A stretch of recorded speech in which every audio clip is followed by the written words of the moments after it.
Now, I would like to welcome both of our speakers. Thanks.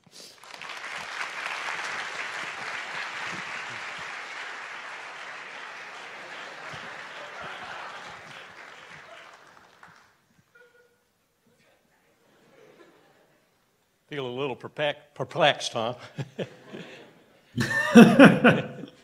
Hello, how is everyone tonight?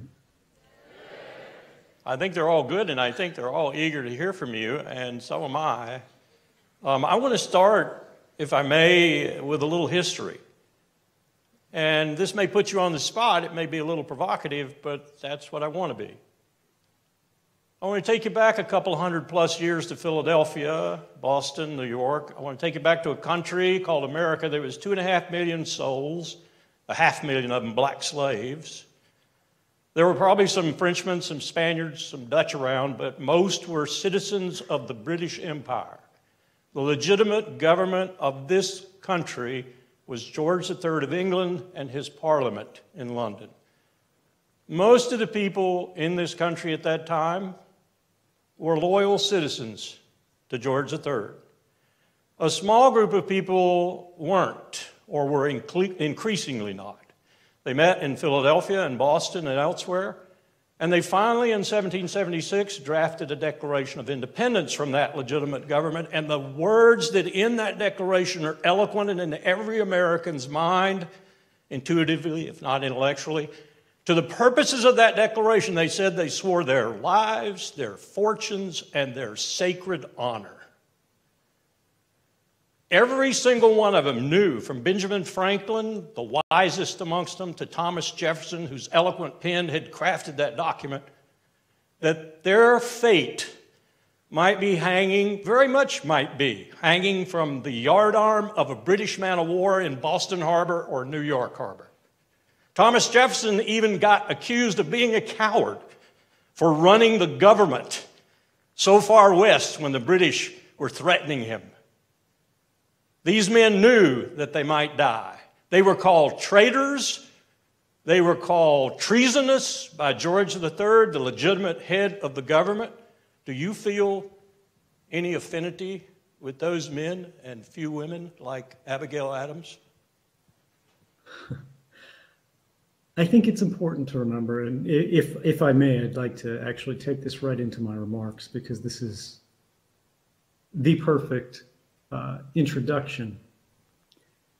What so many people forget is that we are a nation born of an act of criminality, an act of treason.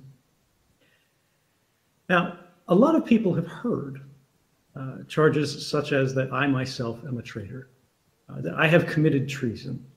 In fact, I have committed no treason. I have not been charged with committing treason. Because treason is one of the few laws which is actually specifically written into our Constitution. It has a very particular definition, which is not at all in line with my political activities. But when we talk about treason, when we talk about traitors, when we talk about what it means to have a citizen say something that is so offensive, whether it is the revelation of a secret or a declaration of independence, that they are cast out beyond the law. They are persecuted, killed if captured, exiled, or other things. We need to think about why. Now, in my case, for those who are not familiar with my personal background, I do feel an obligation to talk briefly about why it is that we're here tonight, why we're having this conversation. We're going to be talking about surveillance in our lives. This means we're going to be talking about power. Why? Because people are only interested in data, communications, surveillance, watching people for the utility that it provides. They don't do it for its own sake. Outside academia, there are not very many people who are looking at information for information's sake. Whether we're talking about Facebook, determining what ads you see, or something rather more concrete, information today is a convenient means. It's a mechanism for attaining a certain power. And that power today is control. Now, typically, in a democracy, our post-1776 democracy, control over the general outline of society is intended to be exercised by the people, with their will imposed upon powerful institutions, be they police, with their powers of detention, arrest, imprisonment, or even killing, or the military and spy agencies, or back into those powerful private entities, even corporations. But unfortunately, in that paradigm today, we have happened upon a problem. Surveillance technologies have outpaced democratic controls. A generation ago, surveillance was extremely expensive. There was a natural limitation imposed upon it. That is, the governments had to spend huge, extraordinary sums to track lone, isolated individuals. To know a particular person's location might involve many teams of officers, both in buildings and out on the streets, working in shifts. But today, that dynamic is reversed. One guy sitting in front of a monitor can track with precision an unimaginably large number of people. For the first time in human history, it's both technologically and financially feasible for governments to track and store nearly complete records of our private lives. Now, this is not science fiction. This is happening now. When we look at the construction of facilities such as this, the NSA's data center in Bluffdale, this was called by them the MDR, the Massive Data Repository. They called it that for a reason. This was not the targeted data repository. This was not something that was designed just to watch this person or that person. It's because they were ingesting everything, everywhere, and saving it in case it might be of interest later, in case something came up. Someone who previously there was no justification to watch, someone who had committed no crime, someone who was an ordinary person would have their life captured, crystallized, compressed, and stored perfectly, timelessly for 5 years or more, just in case they wanted to look at them. Now, the NSA, to their credit, interestingly, they thought this branding was a little bit problematic, and this was before I came forward. They thought, massive data repository, that doesn't really sound very good. Why don't we call it the Mission Data Repository, the Mission Data Center? And they did, they changed the name, that's what it is today.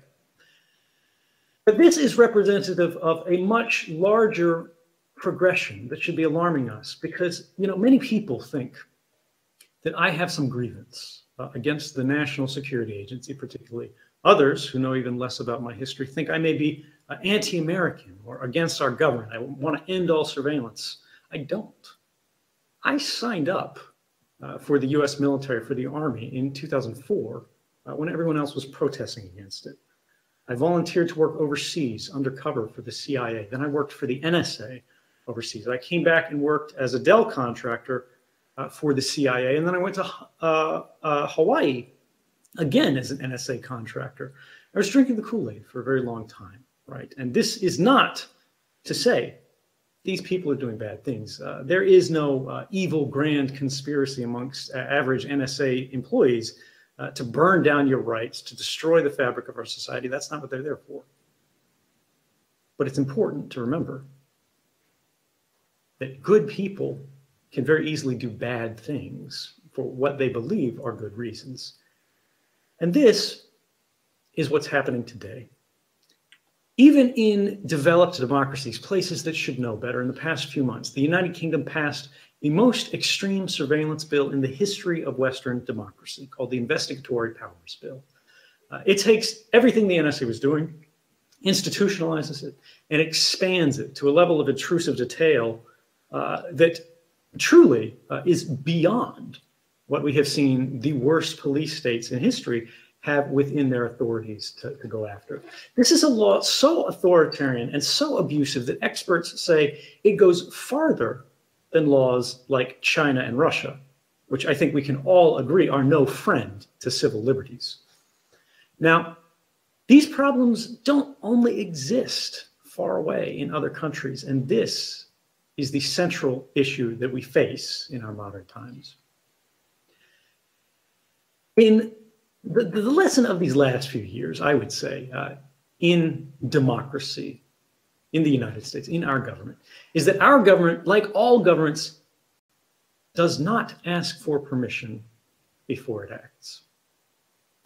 It deployed these capabilities, which the federal courts in the United States have said not only were unlawful for the entire history of their operation, more than a decade, not only that they had violated the rights of every man, woman, and child in the United States, but that they were likely unconstitutional, this is a direct quote, and Orwellian in scope. But they deployed these capabilities in secret, even when they knew in advance these programs were unlawful or unconstitutional, at least likely so, perhaps even because they knew this. And this effort succeeded for one particular reason. It was enabled because of failures in our intended mechanisms for congressional oversight. Courts that were unwilling to permit legal challenges. This would be in February of 2013, 4 months before I came forward. The Supreme Court had a case before it about precisely the mass surveillance that months later I would have revealed. Had the court ruled otherwise, my actions would not have been necessary. No one would have ever heard my name. But the Supreme Court said that although this case raises serious constitutional implications, although this could be a violation of Americans' rights, the government said it was classified. The White House, the administration, the executive, said the plaintiffs, this would be Amnesty International represented by the American Civil Liberties Union, could not prove that they were being spied on. And if you can't prove that it's happening, the courts said we have no role in the controversy, no matter how likely it is, no matter how problematic it would be if it were true. We have to blind ourselves to likelihood and instead confine ourselves to fact. And the government abused that. Now, perhaps this was okay, because we have a tripartite system of checks and balances in the United States. Of course, we have the legislature, we have the judiciary, we have the executive. What of the legislature? We had a Congress that knowingly permitted national security officials to brazenly lie to the public under oath without consequence or even correcting the record. This is a felony, mind you. The most senior intelligence official in the United States of America, General James Clapper, he's the director of national intelligence, was asked by Senator Ron Wyden, one of the good guys on surveillance oversight, if exactly this kind of theorized mass surveillance was occurring, if the NSA was in any way collecting records about millions of Americans. And it looked like this, testimony under oath. Does the NSA collect any type of data at all on millions or hundreds of millions of Americans? No, sir. It does not. Not wittingly. There are cases where they could inadvertently, perhaps, collect, but not wittingly. Unfortunately, a few months later, after journalists finally had the truth of the matter in their hands, they found that that was not true. But this raises a more serious question of, does government lie?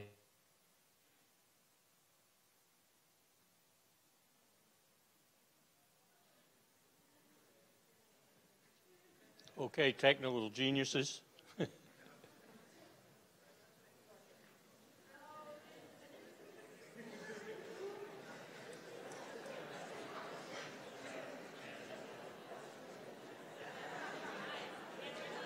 I know what everyone's thinking.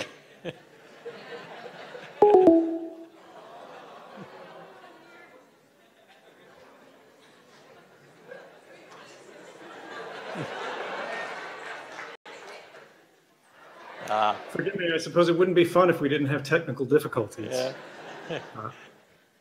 If I could continue there, and I realize this is long, but we'll try to simplify this and get through it. It raises this central question, right? Of, okay, if we can't trust the statements of Congress that are made under oath, if we can't trust the courts to get to the truth of the matter, of the most extreme applications of national governmental force, who's really in charge of government? Are we, as we were intended to be, partner to government as citizens, or are we instead becoming once again something closer to subject to it? Are we losing our seat at the table of government? What do we do when the ordinary system of oversight breaks down? What happens when even the most well-designed systems of checks and balances fail comprehensively? I argue this is where we're forced to rely upon democracy's safeguard of last resort. This is the fourth estate, meaning our press, protected by the First Amendment, in alliance with whistleblowers, which are better known traditionally just as sources, journalistic sources. Unfortunately, we're seeing that the ability of journalists to operate free from interference, even in what are traditionally considered liberal and open societies, such as Canada and Australia, are coming under threat. We've seen within classified documents published by the GCHQ, which is the British version of the NSA and our closest sort of signals intelligence partner, that investigative journalists are considered a threat more serious than hackers, but one step less serious than terrorists. This should inevitably lead us to consider what kind of world we will be facing should governments and other powerful institutions, such as corporations, actually succeed in countering the threat of journalism that they are perceiving. What would it mean? If we only knew what governments wanted us to know, we wouldn't know very much at all. Think about it. Can you think of a case recently in which the government knowingly violated the law, whether domestic or international, and for fear of consequence, embarrassment, politics, or any other reason sought to conceal that fact from the public? Think about what we wouldn't know about having the lever of adversarial journalism. We don't have to be talking specifically about national security either. What about official footage, dash or body cameras from police shootings? But when we do go back, what about drone strikes and where they go wrong? Things get darker from there. We ran in this country an officially sanctioned program of torture. That's the finding of our own Senate, right? Not a conspiracy theory, not some fringe news piece. But the Senate didn't make that program public out of the goodness of their hearts. They were not searching for accountability. That was a story that was first broken by journalists. And in fact, the only American ever to go to jail for the CIA torture program is the CIA worker who revealed it, confirmed it on national news, John Kiriakou. But let's look at it from the other side. Many argue that extraordinary powers, right, such as these, are necessary for protecting us or keeping us safe. They use reassuring political language. Perhaps this is true. But we should always be aware that we may not get to choose what it is that we're actually being protected from. Now, I would like to ask you about a particular story that's fairly well known here. This is written by a professor at Georgetown, Alvaro Bedoya, and he wrote about a famous case. Now, the FBI was investigating someone, a prominent religious leader, sort of cleric inside the United States. And the FBI said this guy was in contact with foreign radicals. He's possibly a threat. The Attorney General himself was briefed on the case, personally approved wiretap, said, this is fine, this is what we should be doing, even though this was a US citizen, even though he was born here. He was placed on a watch list to be detained in the event of a national emergency to make sure he couldn't cause trouble.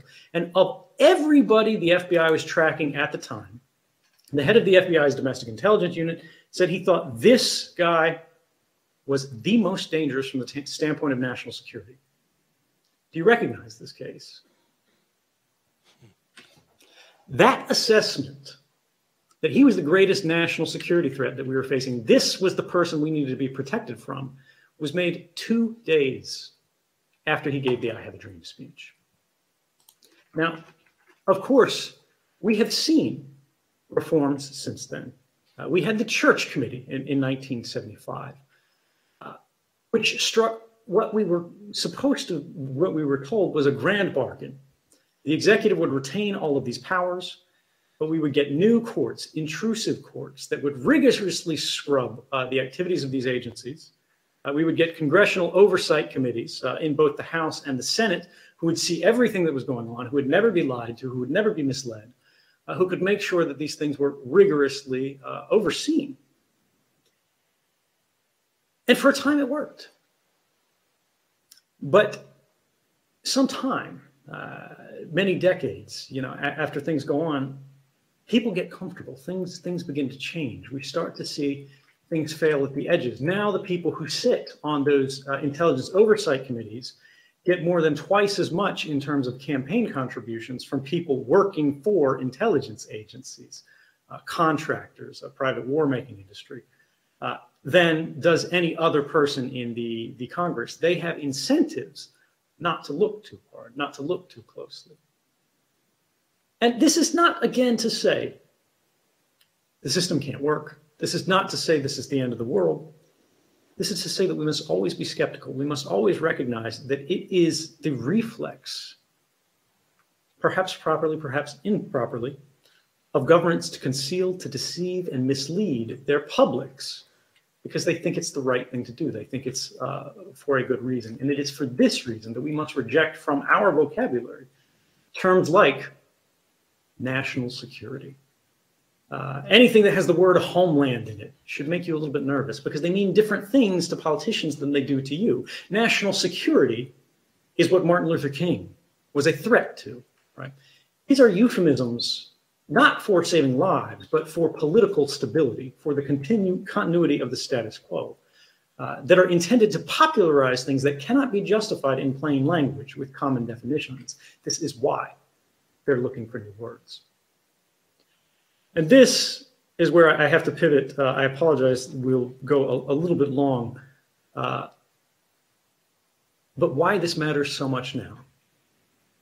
This is not just happening here, right? In Russia last year, they passed what they called an anti-terrorism package, the Yarovaya Paket. Russians call it the Big Brother law. And if Russians are calling surveillance law the Big Brother law, you know there's a problem. China is passing new intrusive surveillance bills that are modeled after the US's own bills very carefully so that the US cannot criticize them for using the same powers to abuse their citizens' rights. We are witnessing the construction of a world in which the most common political value is fear.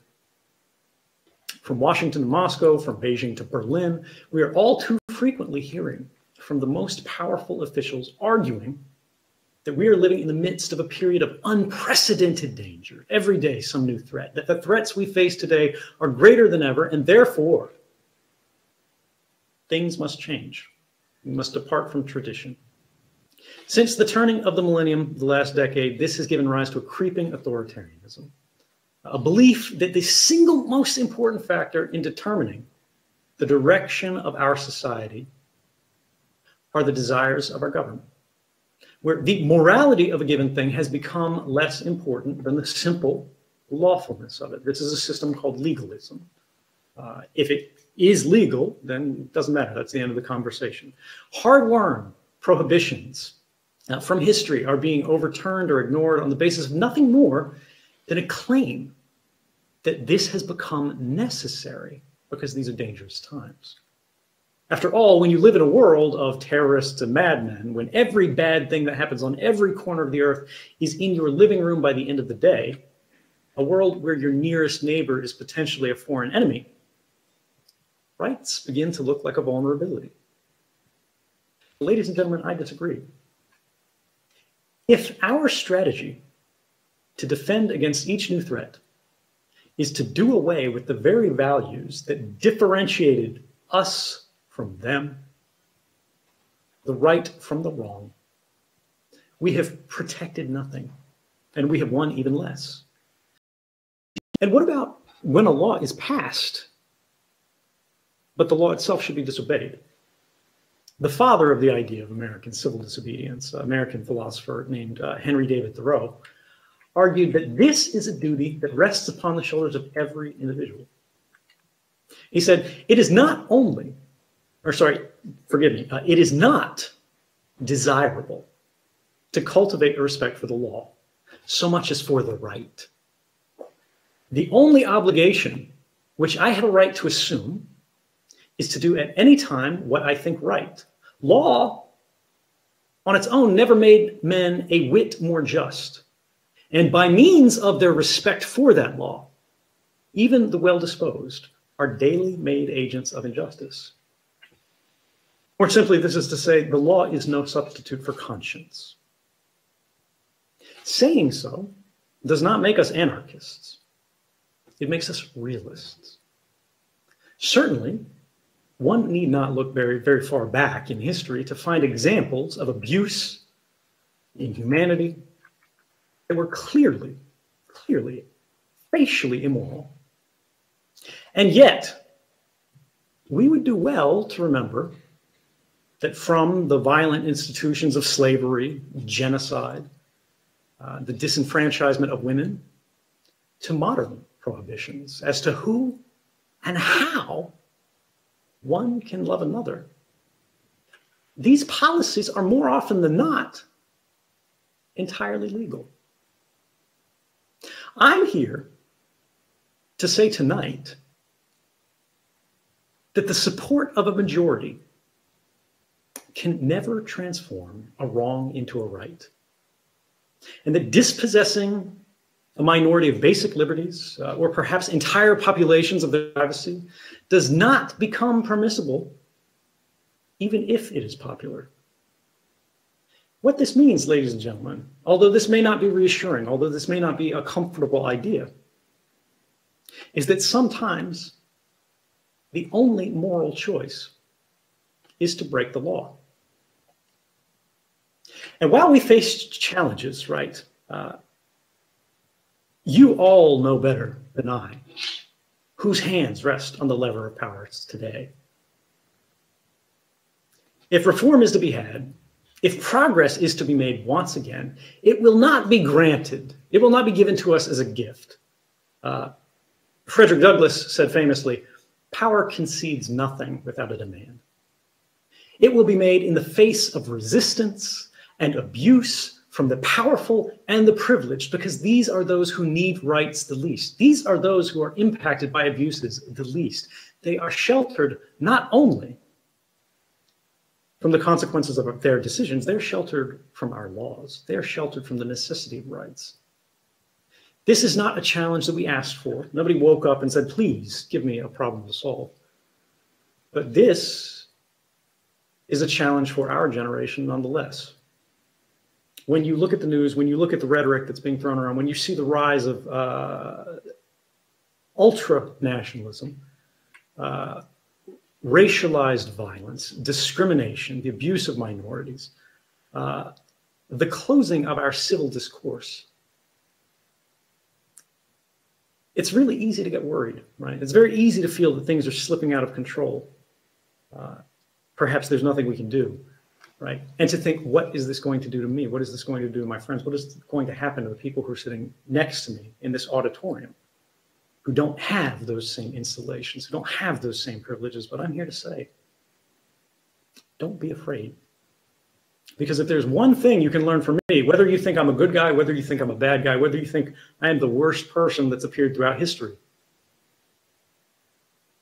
the lesson we can draw from this is that sometime, whether it comes to our courts, whether it comes to our Congress, whether it comes to our president, our White House, who signed into law reforms that he wants opposed because we had new facts, one voice is enough to change the world. And I think it should be yours. Thank you.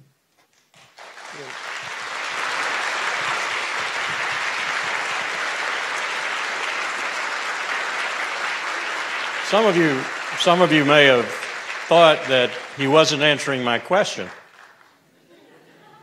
Let me sum up what he said in the words of Benjamin Franklin. Those who would surrender their liberty for security deserve neither. And what that does is answer the ultimate question we're asking all the time today. Indeed, a question I was given to ask up here today. And that is, where's the line between security and our liberty? There isn't any line. Our liberty is our security. And like those people in Philadelphia, if you have to die for that liberty, that ensures that security. There is no line, not in my view anyway. What I'd like to do now is turn it over to the students because this is your show. Let me first of all thank the media group in particular because I know they put this on in many respects and IHS for helping. Let's have the questions, please. Could you tell us your group too? Good afternoon, Mr. Snowden. My name is George Wanze, and I'm with the Black Law School Student Association.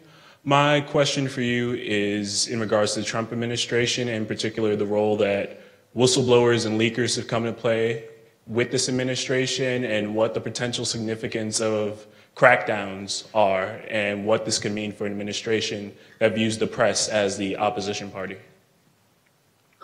This is a great question. It's a difficult one. We see again and again, whether it's just the guy's tax returns or his policies, his ideas for where the country should be headed. He says, I'm not going to talk about my plans. I'm not going to talk about my intentions. He's sort of forgetting who he works for, which is us. This is fundamentally a dangerous thing, and we already see the systemic response. I have hope for those who are still in government, right? Again, like when I worked at NSA, when I worked at CIA, I got the same thing everybody else did. I got the emails that popped in my inbox that go to everybody in the workforce whenever there's some controversy that says politely, remember, you're not supposed to be talking to the press, which is a little bit of an implicit threat there, but I didn't take it that way at the time. But they also told you how to think about it. They said, here's sort of the organization's position on it. Here's our representation of the facts. And it's very likely that this is happening right now, right? Whether we're talking about ICE and Border Patrol, whether we're talking about people in the military, there is a lot of messaging that's happening internally.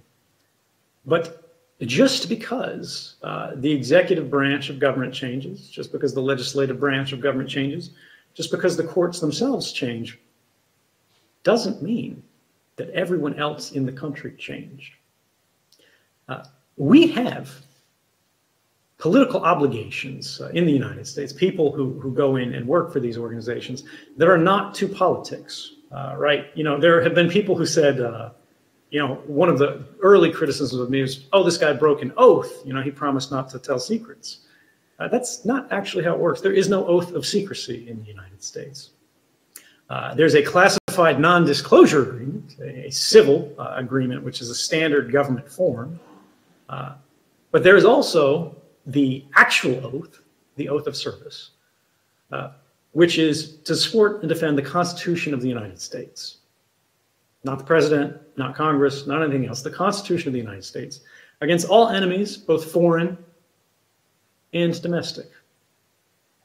Now, this is not to say the president's a domestic enemy, right? I'm not going to take a position on that. But we have values, constitutional values, that are increasingly being called into question, often with flimsy or non-existent justifications for that. And it raises the question of what protects them? The Constitution is never going to jump off the table and protect your rights, right? It's paper and ink at the end of the day. What gives it power is our willingness to go to bat for it. And I would say in this case with these leaks, we are seeing people who are risking serious consequences to do what one would hope, would believe, would be their sincere belief that it is the best way to keep that oath. Now, how that works out in the end, it's too early to say. Is this a mistake? Are they criminal lawbreakers who did no good and only caused harm? We'll see, right? But the fact that we see these leaks The fact that we see people willing to stand up and risk revelation, consequences, persecution, and we don't see this in countries like China, Russia, even France and Germany, is an indication to me that the American spirit has not gone, it has not disappeared, it has not vanished. It is under pressure, but I think that pressure is more likely to reawaken it than it is to destroy it. Thank you. Tim Beck. Mr. Snowden, I'm the president of the Student Veterans Group here, and I was an Army Ranger who was deployed in Afghanistan in 2010. I was part of a JSOC task force that was implicated during the WikiLeaks break at that time. My question to you is, what ethical responsibility do investigative journalists and whistleblowers have to the lives of our forward deployed troops? This is a really good question, and I'm glad you asked, because this gets into a lot of things. Criticisms that, sometimes people are too polite to bring up, which is basically, did I place lives at risk? The one about WikiLeaks, right, is did they place lives at risk? And how does this calculus work out, right? Should we try to protect this, or should we just ignore it? Should we just say, oh, these guys signed up for a dangerous job? Of course, for me, I think we do have some responsibility, and that's why I went about disclosure the way I did. The number of documents that I published, not everybody knows this, is 0. I could have uploaded these things online. I could have sent them to WikiLeaks, but I didn't for a specific reason. I gathered what I believed to be evidence of criminal wrongdoing or unwise policies, right? Things that had an impact or implication on rights, as well as documents that I never intended to be published, right? But journalists needed to have access to understand where these programs are effective, where they do need to be protected and perpetuated, and where they're not, and where the government is basically snowing them and saying, oh no, this is fine, we don't do that kind of stuff. Because the government, of course, just basically says, oh no, none of this should ever be published. They had to have the context, right, as well as the smoking gun. So each journalist that received this material from me was required, as a condition of access to the archive, not to publish any story simply because it was interesting, simply because it was newsworthy. They were required to stake an independent editorial judgment that each story was in the public interest to know. This meant that there would actually be some public value rather than simply it's informative, right? It's some secret that people didn't know. In all cases that I'm aware of, this process was followed. Now, do I agree with every publication decision? No, I don't. But this is actually the reason why I made sure that I was not in the process of publication. Because I'm not the president, right? I should not be making decisions, nor do I believe any individual should strictly be making decisions on their own about what should be known, what should not be known. Now, I'm pretty conservative. There are other people who disagree. WikiLeaks, for example, takes a very different position on this. But I went further beyond this. The journalists, before they published any story that they independently said this needs to be known, went to the government in advance of publication. They were required to do this by me, to give the government a chance to argue back exactly this thing. Maybe I didn't understand what the hell I was talking about. Maybe I didn't understand what these documents meant. Maybe I misrepresented them to the journalists, tried to push them in a political direction or something like that. Maybe the journalists couldn't see the big picture, and this would impact lives, right? Somebody would get hurt in Afghanistan, in Iraq. Somebody somewhere would come to harm. Some program would be shut that was necessary, valuable, that was saving lives every day. And in all cases, that happened, right? The government didn't have a veto right, but they had a chance to make their case. And there are some cases where they changed stories as a result. I'm not aware that they actually killed the story completely, that they spiked it, but they did change them. Now, the idea here, why I was doing this, was to replicate that same system of checks and balances that's supposed to be functioning amongst the government, the White House administration, the courts, and the legislature. If I went and said, I'm just going to do this my own way, that wouldn't really mesh properly with what the real problem was. Now, did I do it right? Does that mean nobody could be harmed, nobody could be risked, there was no danger at all? It doesn't, right? Things could go wrong. Problems could still happen. But ultimately, we have to argue on the basis of evidence today. In 2013, a lot of people came forward and they said, look, this is dangerous. People are going to have blood on their hands. Any journalist touching these documents, lives are going to be lost. But by 2017, nobody talks like that anymore. There has been no public evidence at all that's been presented by the government that anyone has come to harm as a result of these disclosures. We know for sure no one's died or been harmed. There have been allegations, right, that this has made intelligence collection more difficult here. Maybe somebody's changed their methods of communicating there. It's possible it's true. We can't prove it. We can't disprove it. There have been studies done that have said that's not the case, but we don't really know. But the central question that we need to answer here to resolve this is, if something had to be published because the public could not cast their vote in an informed way, without this information, should it be, even if there's some potential risk involved in that process? This is a hard question, right? And everybody has to come to their own decision. But this is why the First Amendment is first. This is why, more than anything else, we protect the freedom of the press in the United States. Because while we see officials talk about allegations of harm, right, talk about potentialities of risks, what they're actually doing is shifting the conversation from the concrete harms of these unlawful programs, of these specific facts and circumstances which we have, which we know, which we can prove, to the theoretical risks of doing journalism. Somebody could get a story wrong, and it could have consequences. Ultimately, I will always come down on the side of the press, because that is the way our country is designed. I do not intend, and I do not recommend that anybody else should try to place anybody at risk, right? It doesn't matter whether you're a soldier. It doesn't matter whether you're an ordinary person. We should always try to mitigate harms. We should try to mitigate the risks of these conversations. But at the same time, we should make sure that we remember every democracy, modern democracy in the United States, every government, every White House, every president we've had derives their legitimacy from a single point: the consent of the governed. And hopefully anybody who's in college can tell you consent is only meaningful if it's informed. Thank you, sir. That invites another question I'd like to ask really quickly. Today, the Fourth Estate, and I agree with your comments, Jefferson said if it came between government and newspapers, he'd pick newspapers. And that was a hell of a statement coming from Jefferson after all the problems he'd had with newspapers. But today, many would claim that the Fourth Estate has become another wing of the corporatocracy and actually speaks whatever words their particular element of the corporatocracy wants them to speak, whether it's MSNBC, NBC, or whatever. What would you say to that? We're never going to have perfect journalism, right? We've got bad reportage that comes out of news media, corporate media, independent media, bloggers.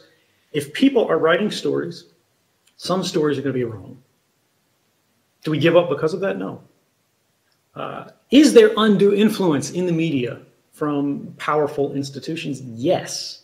Anybody, particularly in a minority group, could tell you that, look, if you don't have access to money, to power, to resources, to influence, it's very difficult to be not only heard, but even to be talked about fairly.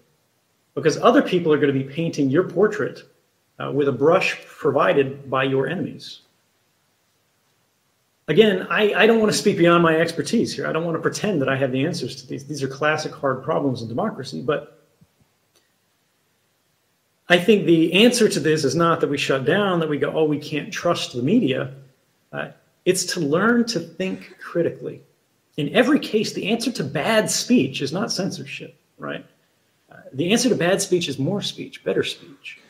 Ultimately, as long as we remember a single point, which is that which can be asserted without evidence, must be dismissed without evidence, We can have a fact-based conversation that regardless of how people are writing about it, we can arrive at our own decisions in an informed and reasoned way. Ultimate purpose of a university is to teach people to think critically. Next question. Hi, Mr. Snowden. My name is Jenny. I'm an international Chinese student from Project Pengyou. Project Pengyou is a club that we try to build empathy between U.S. and China on a grassroots level. So back in 2013, when you chose Hong Kong as your safety harbor, many comments are saying that it has strained the U.S.-China relationship, especially during the time when President Xi was newly elected. So my question is, have you anticipated that critic after your action, and what's your thoughts on that? Thank you. No, not really, because I mean a lot of this is people put too much sort of mastermind influence in it. They think, you know, myself or the journalist or perhaps us in like conspiracy or sitting around and like we're moving these chess pieces deciding when to release this story or whatever. I had no influence on the editorial decision of when particular stories were published, when they ran, because I'm not a journalist, I'm not an editor, right? I'm the source. I simply say this is what's going on and they decide when and how to run that. Beyond that, you know, there's a question, did it actually strain U.S.-China relations? I don't think that's actually the case. I think more than anything else, the activities of the Chinese government and the United States government are the things that strain relations. And there's a larger idea here, which is when someone reveals a secret, are they the one who caused harm, right, of consequence from things that came out of this? Or the people that did the activity that were being revealed, the one who actually caused the harm, right? U.S. and China relations, even particularly today, do not seem to be defined on the basis of surveillance, on the basis of military force, anything like that, so much as they are on the basis of trade. We're talking about currency manipulation and things like that. That's what gets all the ink nowadays. But were that not the case, right? And we look at cases like the NSA hacking into Chinese hospitals, Chinese universities. The Chinese have done similar things. I'm not aware of the targeting of civilian infrastructure, but that wasn't my specialty. I looked at hacking of defense agencies and things like that. Is the revelation of this the actual source of harm? Or is the fact that somebody somewhere made a decision and said, you know what, it is a hospital. If something goes wrong, lives would be lost. But we really want to have control of this point of infrastructure for whatever reason, right? Whether it's a contingency for military, intelligence, or economic conflict, whether it's simple, traditional espionage, the kind that always happens, or other things, it is institutions and organizations that are responsible for their own decisions, not newspapers. I'd just like to add to that and to answer your question. Richard Haas and I conducted policy planning talks in Beijing with Wang Yi and Shui Tenkai in 2001, July 2001. Shui Tenkai is now the ambassador to the United States from China, and Wang Yi, as you probably know, is their foreign minister. We lectured them at that point on human rights. Were I in Beijing again with a country behind me that had tortured people, I would find it extremely difficult to deliver those talking points. That's a change. That's a major change. Next question, please. If anyone from the audience would like to ask a question, come on up.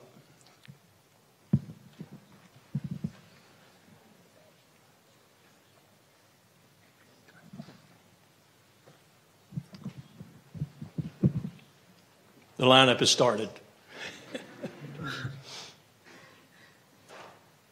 Please. Sorry. My name is Basil Osman. Throughout history, the nobles and aristocrats always competed with the king for power. And the nobles and aristocrats controlled all the wealth while the king controlled all the authority. Do you think today companies like Facebook and Google and Amazon that have all this information about us and they virtually collect everything about us with our consent in some way, do you think the government is trying to compete with them and reach a point where they cannot use their knowledge of us against the government? Actually, no. I think rather they're trying to co-opt them. I think we see something that is less about whether you're in government, whether you're in industry, and more in terms of, are you a member of this sort of elite influential class? We see they don't really care nowadays at the high echelons of society about whether you're a particular religion or this, that, or the other. It's about, do you have clout, right? Do you have access to resources? Do you have access to influence? If you do, you're in.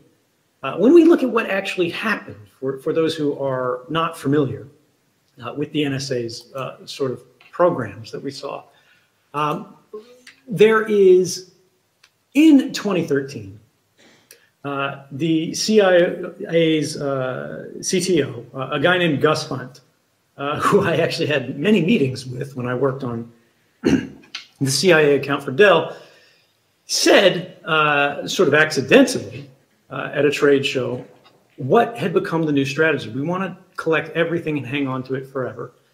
When you think about these digital domain companies, it's not about competition with them. It's about co-opting them and indoctrinating them. And we see this quite clearly when we look at the timeline of what are called PRISM partners. These are, of course, the largest internet companies in the United States that voluntarily began providing the government with access to their customers' records beyond what the law required. And you see there's a very clear timeline where each of these guys was targeted on the basis of their impact and their influence in sort of the internet economy and infrastructure. And it goes on and on and on. It wasn't just the providers themselves, right? It's also, this is called upstream collection. I know you can't see it very well, but this is a slide that was the first public mention of it. Upstream communication is your communications, not just going to Facebook specifically or Google specifically, but going anywhere as it crosses internet service providers, as it crosses telecommunications companies.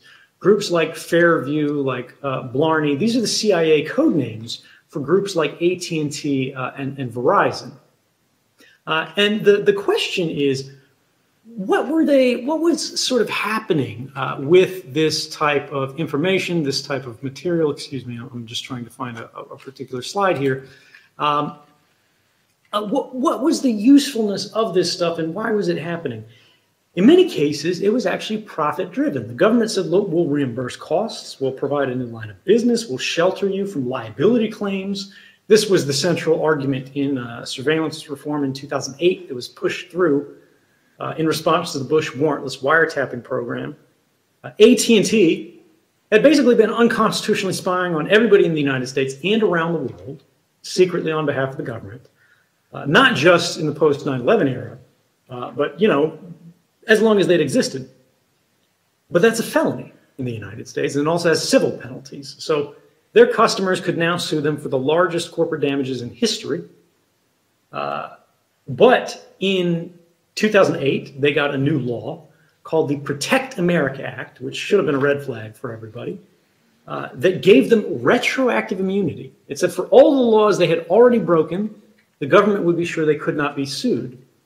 Shortly thereafter, the AT&T changed their program. You see here the reference in the second paragraph is July 2008, which is related to the passage of this bill, where they had been collecting everything you had done on their infrastructure and stored records of it going back to 1987. So if you're an AT&T customer, you've always been an AT&T customer, you're younger, you were born in 1987 or after, everything you've ever sent, they have a copy of. They still have a copy of. And they're beginning to sell this to the government as a service, right, without requiring a warrant, lower standards of sharing, simple subpoena authorities and things like that. This is getting into legalism that, you know, we don't need to drill down into. But the idea here is it's not about competition. It's about collaboration. These guys see themselves in large part as all players on the same team for influence and control. This is not to say, you know, that Google is specifically out to get you, but their interests are not the same as yours. Well, But this is all subject to the agreement of the corporations to work with the government, and they have the power to say no. Do you think the NSA is therefore trying to eliminate that middleman and do everything without seeking help from someone else and keep it contained within, so they don't have to rely on their agreement? That's what the upstream agreement is about. Is look, they see this stuff transiting the internet, right? And rather than getting it at the endpoints where it's your computer or Facebook's server, right? They try to catch it as it crosses. They get somebody in the middle, right? Whether it's the ISPs, the telcos, and they all sort of play side against side, group off group to do this. There is a specific example of where NSA had lawful access, of course, through subpoena authorities, through warrants and everything else, to submit demands to these companies where a judge signs a warrant and get anything they want, even without these new special fancy surveillance laws that don't use real courts, they use rubber stamp courts. But regardless of this, what they were doing was they were going beyond that, and they were starting to look at the links in Google's own network, right, between their data centers. So they'd have a data center in the United Kingdom, they'd have a data center in the United States, one in Hong Kong, one in Switzerland, wherever. And these links between these data centers were not encrypted, right? So rather than asking Google for information, what they would do is they would just perch on these links, and they would get it for free. They would get it under different legal authorities. They wouldn't have any restrictions. They wouldn't have to ask permission, right? And this is a dangerous thing and a broader point. We need to end this question just so we can get to other people. But people talk about, privacy versus security, and they say that's what this is about. This is not what that's about. This has never been a controversy of privacy and surveillance, because privacy and security, because they are not competing values. When privacy increases of a person, their security increases. If no one knows what you're up to, no one can take action against you. No one can basically make you vulnerable. When you're being watched and recorded everywhere you go, not only are you becoming less private, you are becoming less secure. What this is really about is this is about liberty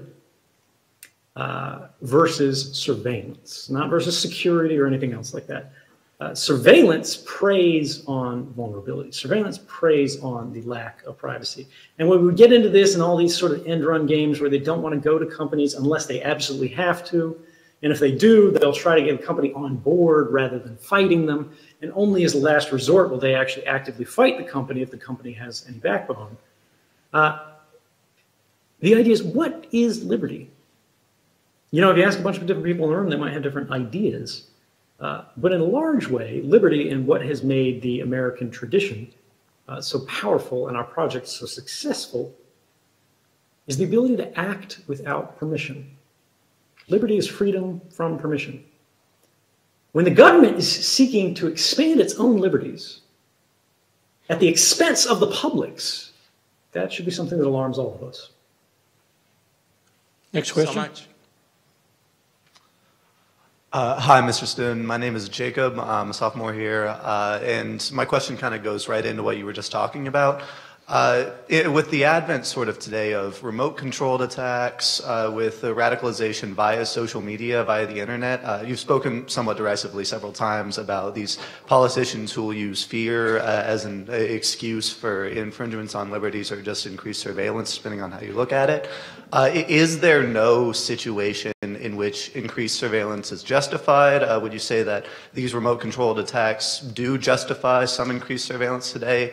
And if so, is there a right way to do it? Is there a right way to go about it? So this is a good question, and it actually gets into something that, again, the reason I speak broadly about this is because it's difficult to cover the nuance in limited periods of time.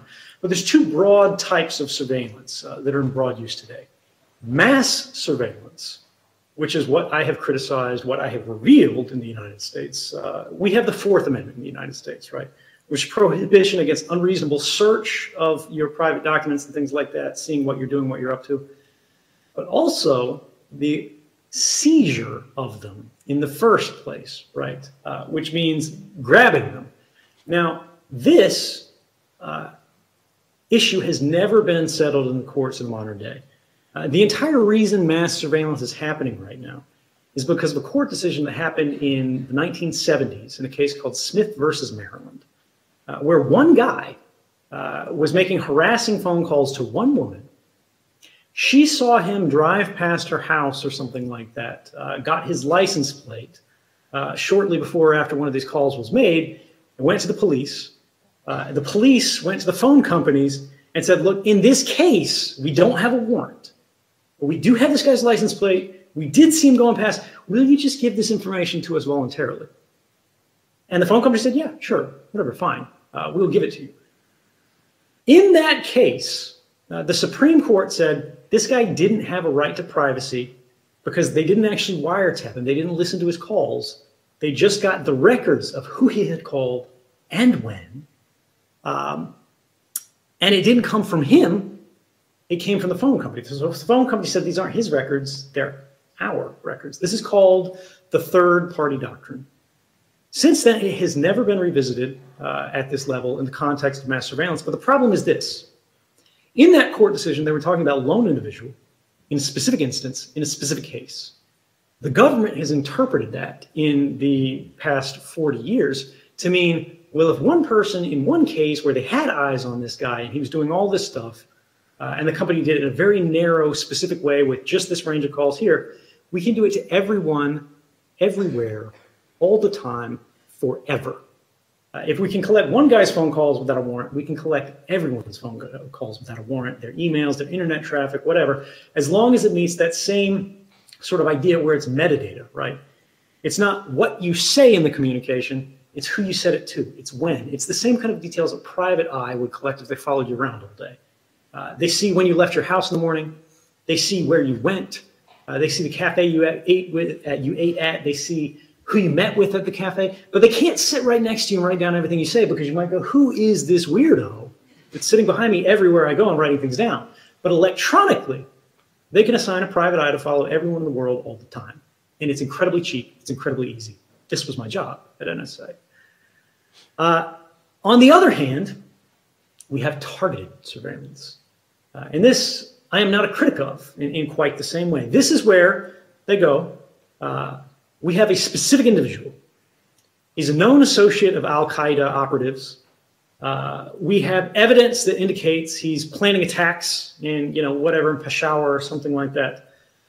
We've gone to a judge. The judge has said the evidence is there, a standard that authorizes a warrant to go collect information against him, and then they hack into his phone or something else. That's fine, right?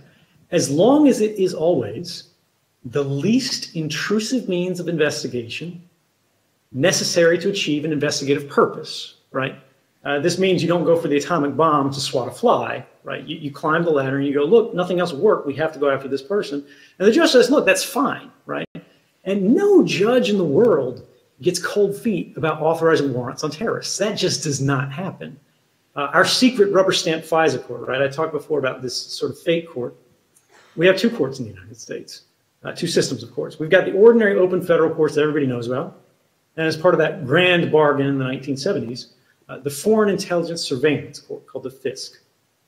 All the judges on this court are appointed by the same person, the Chief Justice of the Supreme Court, right? Who at the time now is very seriously conservative. So you don't have a normal mix of opinions on this court. And in the 33 years that its decisions were being studied by Mother Jones, they saw the government had requested warrants through this court about 33,900 times. And in those 33,900 times over 33 years, you know how many times the court said no? 11. Right? So it's not like warrants are hard to get. It's not like this is a huge burden that they can't go around. And all of our laws are written in surveillance for such a way that they've got like 72-hour emergency provisions, where if they think a terrorist has just traveled and they need to hit this guy specifically, they can wiretap him first, then go to the judge 3 days later to actually do the warrant. So they got lots of flexibility here. The problem is this. These are natural limitations on the amount of surveillance that the government can do, and the government doesn't like that, right? And I don't mean this is like the NSA is bad, you know, the American government is bad. All governments are like this. This is just the way that power operates, right? They want the maximalist position. And here's my biggest beef with mass surveillance.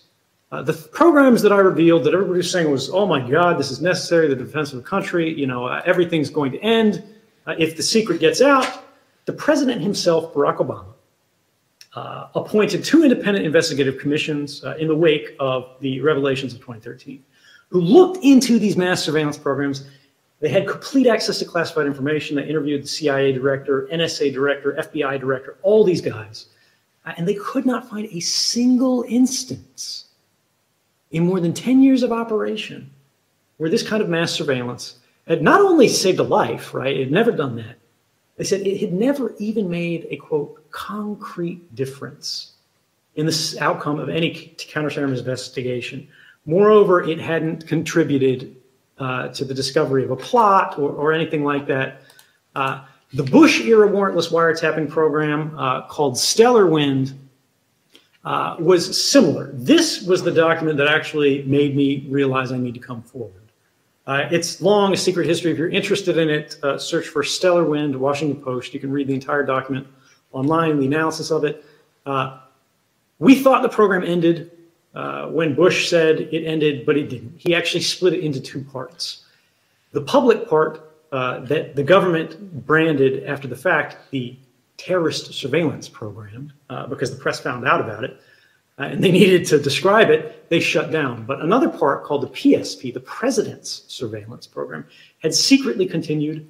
The Attorney General of the United States had said, this program is not lawful, it's not appropriate, it should not be continued under these legal authorities. Rather than the president saying, okay, let's change it, let's move it to different legal authorities. And this is the post-9 era, 9/11 era, where any law could be passed, anything could be justified. They said, nah, we don't want to actually get permission for this. Instead, secretly, the vice president's lawyer, David Addington, went to the NSA director, Michael Hayden, and said, hey, NSA director, will you warrantlessly wiretap everybody in the country, even if the attorney general says it's not okay, because the president asked you to? And he said yes. Now, that's a fundamentally dangerous thing, but here's the problem. Even with that program, another mass surveillance program, there were secret studies that showed that it, too, hadn't made any concrete difference in terrorism investigations. So for me, this raises the central question. Why are politicians justifying programs on the basis of saving lives, of countering terrorism, that for more than a decade have never shown any value for countering terrorism? They're not stupid. Right? Governments aren't, they're many things, but they're not often incompetent across all levels, particularly at the working level, right? When you go high up as decision makers, you might get some questionable decisions. But the real answer is these programs were never about terrorism. They do have value. Mass surveillance has value, just not for saving lives. It is valuable for traditional espionage, diplomatic manipulation, economic espionage, and social influence, right? Controlling the narrative, shaping the way the world thinks about issues and understanding what everybody's thinking, who's connected to who. These programs are about power, right? Targeted investigation, targeted surveillance has a clear, centuries-long track record of working, of saving lives. Why are we not focusing on that? Thank you. Please. Hi, Edward. My name is Danielle Gray. I'm a freshman here. We're going to tolerate his patience for as long as he will tolerate us. Okay. Awesome. So I have a question. You were discussing a bit of the danger of having so much data in the hands of people who have power and using that power to control people. How has the U.S. government, from what you've seen already, used our data to influence how we vote, influence how we spend our money? And also, you mentioned that companies can sell our data to the government. Have there been instances of the government selling our data to others? And also, is there a potential of people hacking into the government data and that being a danger, like what if insurance companies could find out who has certain pre-existing conditions, charge us money? What are some dangers here? So there's a lot of questions in there. But I'll try to go sort of rapid fire through a couple of them. One, has the government lost access to or lost control of the secrets, right? And their basic argument for why we should be okay with this is they go, we're not using this for bad purposes, and we're the government, right? We're the freaking NSA. Nobody can control a secret like us, right? We got clearances and top secret and vaults and guards and dogs and fences and all this stuff, right? Your secret's safe with us, even if it's something you don't want anybody to know. Yet just in the last week, the CIA's top secret hacking tools are all over the internet. Anybody can download them right now. It's honestly unbelievable to me that this is still happening after so many examples, so many warnings that this kind of stuff can be happening. The NSA that was the NSA that happened this week. Last month, it happened to the CIA. Before that, of course, there's my revelations, WikiLeaks revelations, all of these things that indicate the government's having a really hard time controlling these secrets, right? They say, trust us with this, it'll never get out, but it gets out all the time. These things are happening not just once a year nowadays, they're happening every couple months. The OPM hack is perhaps the most famous example if you work for the government, right? If you are a veteran. Anybody who filled out what's called the SF-86, Standard Form 86, which is the government clearance application. It's a 27-page long form, which is basically everywhere you ever lived. Have you ever been arrested? You ever go to a therapist? You know, all your family, every job you've ever had, all of your friends, everybody who knew you were here, so they can go, you're not a spy, right? But it's intensely private information. Held for basically every active duty service member who's got, because they've all got secret clearances nowadays, and people who have TS have even more in there. This was hacked, they believe, by the Chinese, right? And they have the entire database. Now, at last count, 1.4 million people have clearances in the United States that are active, but many more have clearances filled out these forms that are not active, right, that have just lapsed. They're still in the database. If they can't protect the identities of their actual spies, right, how well do you think they're actually protecting your phone calls, right, your emails, everything in your search history for the last 5 years or whatever? Corporations already have this, and they're abusing it in new ways. Is it legal? Is it illegal? We don't really know because the courts are very hesitant to rule here. We will very likely see these questions answered authoritatively in courts in the next 5 to 10 years, but courts move extremely slowly. I think that the central question here is,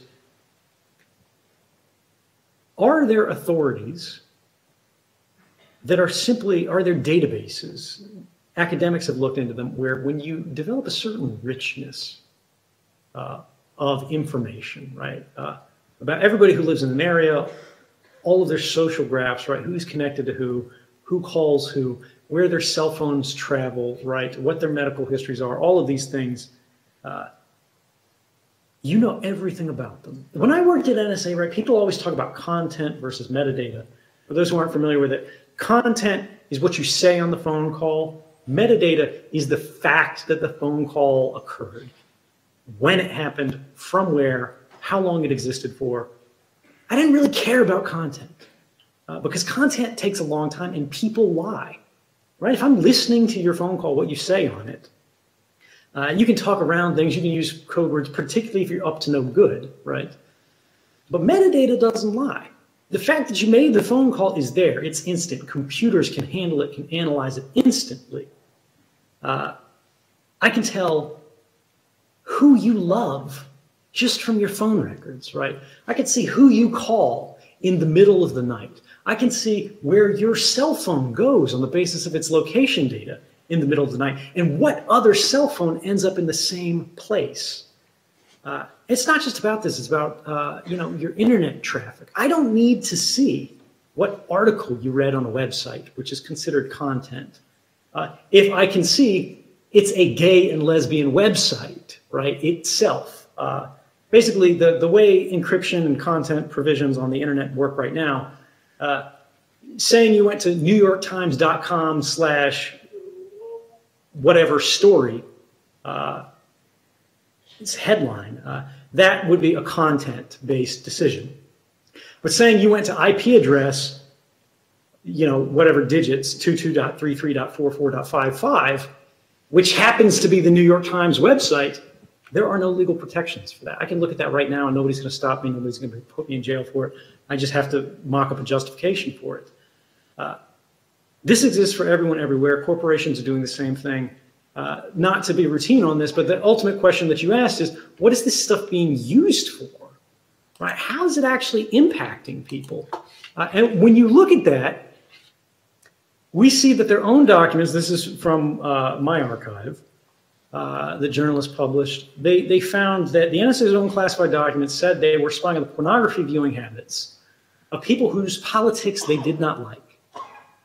Now, in their defense, given the mood of the time and whatnot, if you consider this a defense at all, these individuals were Islamists. But the NSA admitted in their own reporting that they were not terrorists, they were not suspected of terrorism, and they were not advocating violence specifically. They just didn't like the political influence they had on people. They were collecting, in partnership with our Five Eyes partners, for people who haven't heard the Five Eyes, it sounds like a James Bond organization, but it's real. It's the United States, the United Kingdom, Australia, New Zealand, and Canada. The GCHQ was anybody who used Yahoo Messenger back in the day. Every 5 minutes, they were saving a snap from your webcam as it crossed the internet. They didn't care if it was in your house, didn't care if it was in your bedroom, anything like that. We see the Australian Federal Police today are using these same mass surveillance authorities that were justified on countering terrorism to identify the sources of journalists. We saw that this same kind of mass collection of information, this time was happening via the Australians, but it was shared back and forth with us, to target U.S. law firms. This is not lawful in the United States, but we did it anyway. Nobody goes to jail for it. Nobody gets punished. They were spying on law firms. Why? Was it a criminal defense of a terrorist case and they were hoping they would sort of crack the network? No. Unfortunately, it might be reassuring if it was. This was a trade negotiation between Indonesia and I believe Australia over the price of shrimp and clove cigarettes. That is the grand goal of mass surveillance. It goes on and on and on, where they're hacking the cards that go in your phone that hold the keys that secure your communications.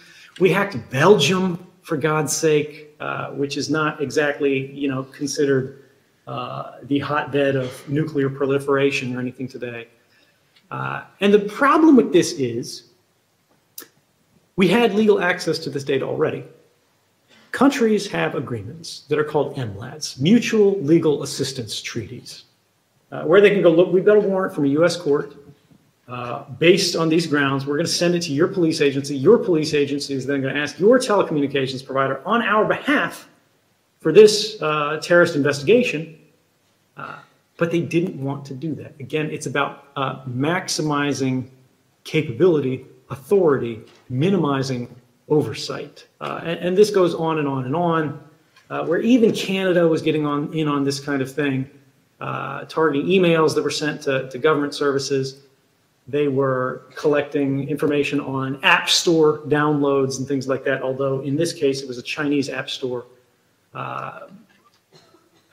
If it is on the internet and it has information about people's lives, their activities, and it is not being protected, it is not being defended in a meaningful way, they're going to go after it because that's what they do. You've been very generous with your time. We're about 20 minutes over the scheduled time. One more question, or? Please, let's take one more and then we'll call it there. Okay. Please. Thank you, Mr. Snowden. It's really an honor to be here. So in retrospect, it seems that democracy has never prevailed over the needs for national security or social stability, etc., For instance, excessive surveillance and censorship over nuclear scientists and citizens of foreign descent during the World War II, and reports that show that during the oil embargo of 1973, the government has actually made plans to conduct military operations in Saudi Arabia to stabilize the oil market. So it seems that the government fought in the name to preserve democracy, but in so many undemocratic ways, which leads to the question, how do we reconcile between the interests of the state and our own rights? You know, this is the perfect question, I think, to close on, because, look, you guys have heard a lot of things today, some of which sound pretty extreme in terms of the government's capabilities. But there is the argument, again, that we addressed initially of, you know, it's a dangerous world. Should they be doing this? Will this protect us? Will this keep us safe? Mass surveillance, there's not a lot of evidence that it's the case, but what about all that other stuff? What about getting a better deal on shrimp and krill of cigarettes? Should we be doing that? The answer is this is not a question to be answered by a few officials behind closed doors. This is something that maybe nationally we want to say is okay. Maybe we want to say we want to have a panopticon government. Maybe we want to say the government has the absolute authority to unlock anybody's iPhone at any moment, turn on any camera anywhere, turn on any microphone in any pocket, because it's valuable, right? Because it makes them more powerful. And we want the government to be as powerful as possible because we trust the government. Maybe that's the case. But if that is to be true, that's a conversation that we have to have in the open, in the light of day, right? Not behind closed doors. What happened in the last decades is the government removed the public's seat at the table. In the last few years, we're getting it back because now we know what's going on. Now we can say something about it. But we don't have that much influence, unfortunately. A vote only does so much. The current status of our national political equilibrium should be all the evidence of that we need. Where we can have a majority who votes for one and another ends up in power. But sometimes the answers are unsatisfying when it comes to democracy. What we can do is make the government as accountable, as responsible, and as transparent as possible given the constraints of the day. And as long as we stick to the facts, right? As long as we stop saying, oh, mass surveillance, we need to spy on everybody because it's saving lives, when it's not, and there's no evidence of that. But it is really great for getting a better deal on shrimp. We need to have that kind of debate. One of the things that I would say in finality, it didn't come up, but you know, people are concerned about is this idea of whistleblowing, right? People reveal secret information about what's going on in government. Is it a good thing or a bad thing? And the answer is it depends. We've seen leaks in the last few days that say the US was planning to strike North Korea's missiles on the launch pad, right? They've talked about military operations and plans against Al-Qaeda in the past. The government leaked what they called the Conference Call of Doom, where they said the FBI was tapping Al-Qaeda leadership's coordination calls. And they did it for political impact. They wanted to basically make people more worried about terrorism, so they gave this to the newspapers. But these are leaks that have clear consequences in terms of intelligence collection without a clear public benefit, right? They have a political benefit, but not a public benefit. So people go, well, how do we mitigate these things? We can't punish the government for leaking whatever it wants because it's the government. It makes the rules. It decides who gets prosecuted, and they're not going to prosecute their own on that. But what about this idea of proper channels? There's a criticism against me and every other whistleblower that says, look, this guy revealed CIA's torture program or whatever for the poor gentleman, John Kiriakou, who went to prison for that.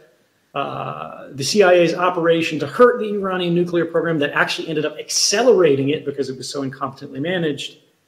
He also went to prison.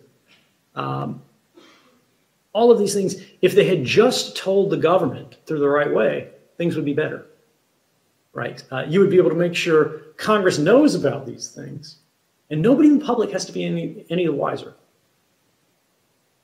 But unfortunately, Congress, in many cases, no. That testimony earlier, where you saw the Director of National Intelligence saying, no, not wittingly, we don't spy on American citizens, when they were doing exactly that. Senator Ron Wyden knew that was the case. That's why he asked the question. The Director of National Intelligence wasn't surprised by it. He got the questions 24 hours in advance. These guys knew, right? They weren't trying to deceive each other. They were trying to deceive the public. Sometimes the person that needs to be notified is not the government. The government is the cause of the problem, right? This is like reporting that the wolf is eating lambs to the wolf. And we have actual evidence of that. There's a case of an individual named Thomas Drake. If you've never heard of Thomas Drake, I encourage you to look up his name, read about his experiences. He tried to blow the whistle the proper way. Went through all the proper channels at the NSA, Department of Defense's Inspector General, went to Congress, told all these guys what was going on, that it was unconstitutional, that it was illegal. And at every turn, they told him, you don't really understand this. This is above your pay grade. You're getting this wrong. It's not unconstitutional. Lawyers say it's fine. Don't worry about this. In fact, we have the #2 lawyer in the entire CIA who was asked about this, Thomas Drake, and what he did when Thomas Drake came to him, because Thomas Drake actually notified this guy that this was happening. This is the program that was written out of law after I came forward, right? Thomas Drake tried to stop it a decade earlier, but failed because this is what proper channels look like. He came to me, someone who was not read into the program, and told me that we were running amok, essentially, and violating the Constitution. There's no doubt in my mind I would have told him, you know, go talk to your management. Don't bother me with this. I mean, the minute he said, if he did say, you're using this to violate the Constitution, I mean, I probably would have stopped the conversation at that point, quite frankly. So, I mean, if that's what he said, then anything after that I probably wasn't listening to anyway. Proper channels, ladies and gentlemen. If I could close on a specific note here.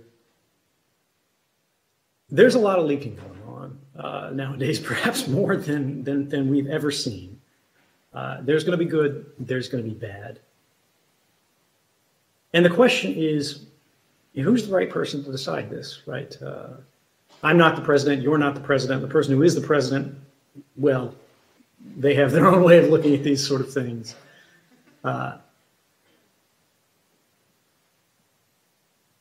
Ultimately, whistleblowers are elected by circumstance.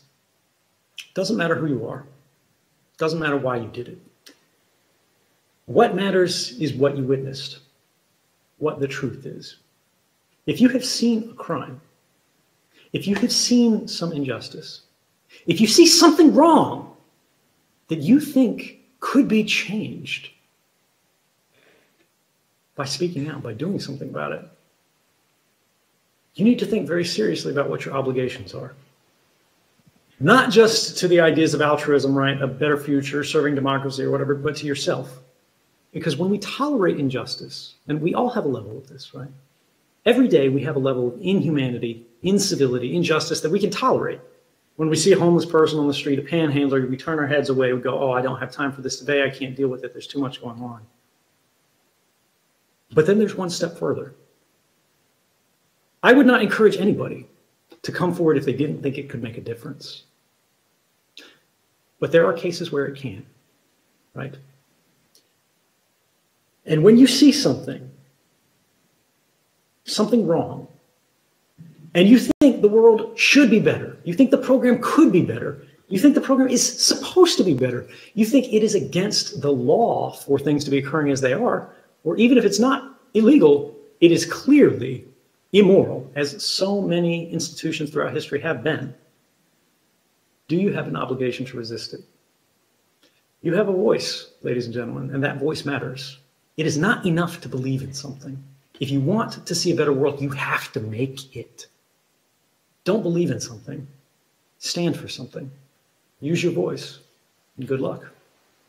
Thank you. Thank you.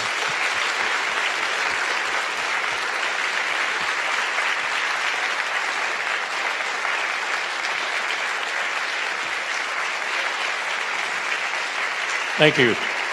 As you can see, there are quite a few people left. You know, as he was talking there at the end, I couldn't help but think of those last lines of delousing from Bertolt Brecht, where, you know, in the GDR, East Germany, he says, maybe the government should hold an election and elect a new people.